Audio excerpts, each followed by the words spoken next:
আমার বন্ধুরা, জিরেমীয় 23:4 পদে এ সুন্দর পদটি দেখুন।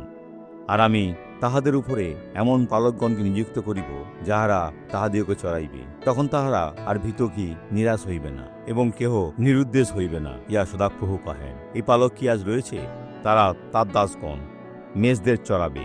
তাদের সংস্থা বলেছে বলে নয়, কিন্তু ঈশ্বর তাদের আহ্বান করেছে। তারা নিজের জীবনকে সমর্পণ করেছে আর কার্য করে আশীর্বাদ করছে। আর তারা আপনার জীবনের জন্য সত্য আশীর্বাদ হয়ে উঠবে। কেউ নিরুদ্দেশ হইবে না, ইহা সদাপ্রভু কহেন। যিশুর আগমনে তারা মেষ উপস্থিত হবে। তার একজন মেষ হন, তিনি আশীর্বাদ করতে চান। আর এই সাক্ষ্যটি দেখুন। আমার মেরুদণ্ড উরুতে হাঁটুতেও ভাঁজে যন্ত্রণা হতো। এখানে টেনে টেনে এসেছেন? সামনে নিজেকে টেনে টেনে এসেছি। এই সামনে বেদিতে কিভাবে এসেছেন? এইভাবে। এইভাবে? কিন্তু বোন, আপনি এখন সুস্থ হয়েছেন, আপনি চলতে পারেন। বোন, আপনি দৌড়াতে পারবেন। আপনি দৌড়ান। বন্ধুরা, এটা দেখুন।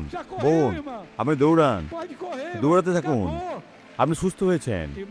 ভাইরা, আপনি জানেন এখানে কি হয়? ওনার মুক্তি। প্রার্থনা করি। পিতা, প্রার্থনা করি এই জীবন থেকে সমস্ত মন্দ চলে যাক। এই আজ্ঞা করছি, পেছন দিকে আর কখনো ফিরবে না। যিশুর নামে এখন আমি আজ্ঞা করছি। আর নিজের হাত তুলে বলুন, প্রভু তোমাকে ধন্যবাদ। আমি বিশ্বাস করি, ঈশ্বর আশীর্বাদ করুন।